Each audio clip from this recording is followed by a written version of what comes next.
it's Teresa and welcome back to my channel. In today's video, I'm going to be discussing the books that I read in the months of July and August.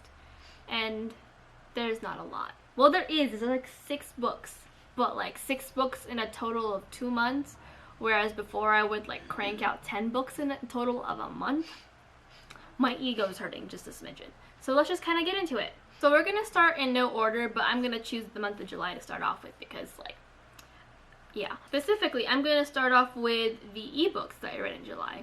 Pulling out my bullet journal, even though I need to start doing my wrap-ups in this again, so I'm not forgetful, but it's fine. So one of the books that I read in the month of July, or between the months of July and August, is A Violet Fire, which is the first book in the Vampires of Avignon series by Kelsey Quick. This is a YA paranormal romance following Waverly, who has been part of a really odd kind of dystopian world. In this world, the vampires kind of reign supreme, and we're literally just used as blood bags, and we procreate only to be blood bags.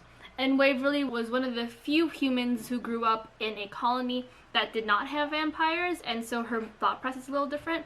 And now she's back in this colony, not in this colony, but back in like the main cities where she's a blood bag, and she runs into the wonderful Zane, or the mysterious Zane, who things start to form things, and then there's like a mystery aspect, and I'm just waiting for the second book to come out.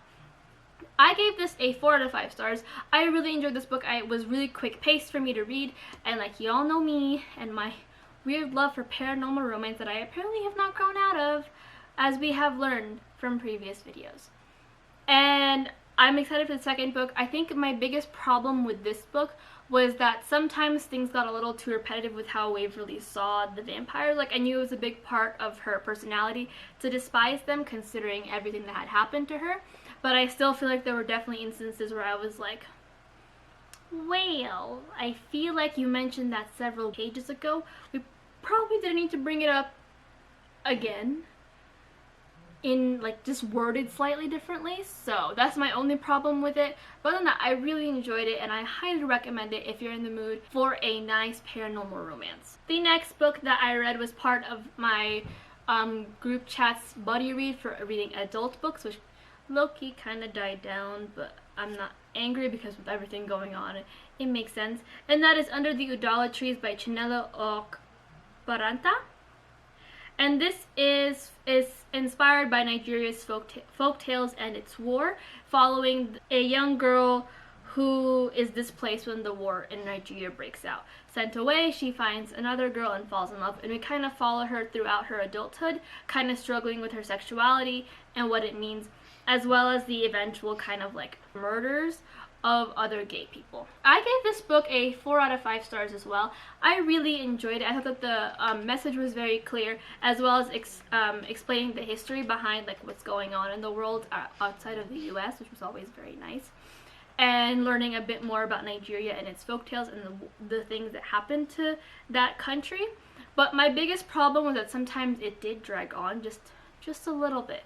There was a lot of like biblical references that it felt a little too much for me, but I guess that was the whole point, and it just kind of dragged the reading down a little bit. But I really enjoyed it, and I felt myself getting really intrigued toward like the middle end to the end of the book, where she was more of an adult, and we got to see her process her thoughts and her feelings a little bit more maturely.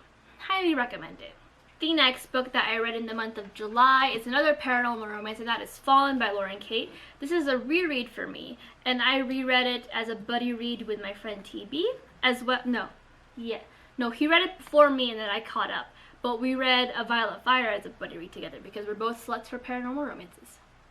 But this is a paranormal romance following Luce, who after the events at her old school, which ended up going up in literal flames, and one of her classmates dying while she was the only survivor, she is then sent to Sword and Cross, a boarding school where she kind of has to like figure herself out before she can go back into like the normal world where, you know, delinquents doing whatever they wanted isn't a thing necessarily.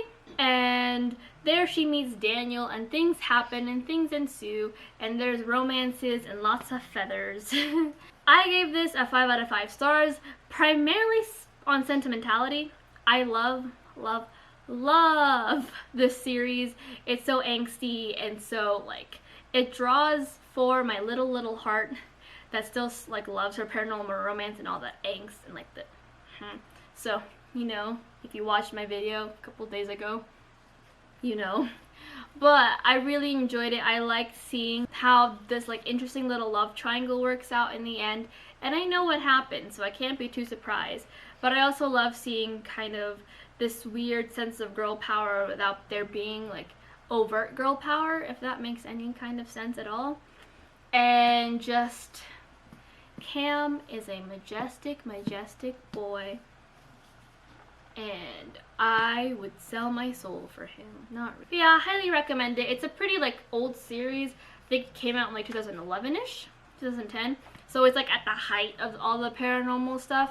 So if you're in the mood and it's coming upon spooky season, so if you just want to like put yourself back in like middle school you reading like Twilight, and instead it's not Twilight, it's about like fallen angels, highly recommend this book and the series. Moving on from paranormal romances, I was recently gifted all of Elizabeth Acevedo's work for my birthday. So my friends Angie, Lisa, and I ended up buddy reading Clap When You Land by Elizabeth Acevedo. This is her 2020 release that came out, I want to say, in like May. This is a book written in verse, and it follows these two girls, Camino and Yahaira, whose father dies in a plane, and somehow this death brings them closer together. Now, trigger warning if you want to read this book: there is implied sex trafficking, there is loss of a parent, plane crash, physical assault, stalking, implied almost sexual assault. I have an entire list of trigger warnings with my video review, which I will link down below, and any other reviews that I have for these books, video or otherwise. Hopefully by the time this video goes up, my Goodreads reviews will all be updated. But I give this a 5 out of 5 stars. I won't go too much into it because, like I said, I do have a review on this book, which y'all should check out because it talks about more about my feelings and everything in between. But I really enjoy this book, and I'm super excited for whatever else Elizabeth has planned to come out in the next coming years. I also need to read With Fire on High, which is just chilling right there, which I think is something that I might end up doing for like November because it's about food. So, you know, turkeys and food. It makes sense in my itty bitty brain. But yeah, love her, love their works. And if you're not a fan of poetry or like books written in verse, I highly recommend the audiobook. I believe, editing Therese, correct me if I'm wrong, that it's like The Poet X, where Elizabeth Acevedo is also the one who narrates it, which makes the experience that much better. So, highly recommend. Moving right along, we are going to go ahead and go into the books that I read in August, which is literally just 2 books, which somehow blows my mind that I literally only read 2 books in August. But August also just went whoosh. But that first book is A Darker Shade of Magic by V.E. Schwab. Now, I don't know if this is adult or young adult. I bought this in the adult section. Everyone says it's adult section, but then I have people telling me no, it's young adult. So I'm gonna meet y'all in the middle and say it's a new adult high fantasy novel following Kel, who is the only traveler who can travel between different Londons. He is like one of like the only 2 travelers left, I believe, and there are different Londons with different amounts of power and magic that they are able to do. He naturally resides in Red London, but he travels between Grey and White London. Now, I gave this book a 4 out of 5 stars. I really enjoyed it. I think Victoria Schwab's writing reads like new adult. It's a nice like marriage between adult, like flowery, and also the fast-pacedness. The fast-paced writing of a young adult novel where everything just kind of happens consecutively and you don't have to worry too much about the slower parts of an adult novel. My biggest problem with this particularly was that I was just waiting for like the big explosion, you know? Like the part of the first book that hits the climax and you're holding your breath and you're like at the edge of your seat reading, and that just never came with this book. There were a lot of events that happened. A lot. And I really enjoyed it. I am going to continue on with this series, but part of me was just waiting for more. This read a little bit more like the sequel in terms of like just waiting for everything to happen, rather than the beginning of a series where things are happening and you're getting a feel for the world and how it works, while also like just kind of holding your breath and waiting for the next big thing to happen. I didn't get that with this book, but I still recommend it. I will see how I feel after reading the second book, which I should be purchasing in the near-ish future. We will see. But yeah, I still liked it. I enjoyed it. The last book that I read between the months of July and August was A Torch Against the Night by Saba Tahir. This is a YA high fantasy series. So I gave this a 4 out of 5 stars. If you guys don't know, A Torch Against the Night is the sequel to An Ember in the Ashes, which is part of an overall quartet. This follows Laia, who is a scholar and is later then, after watching her grandparents be murdered and her brother be taken away by the Empire, she then joins a rebellion and poses as a slave in the main Empire headquarters to figure out what happened to her brother and to get more information to pass along to the rebellion.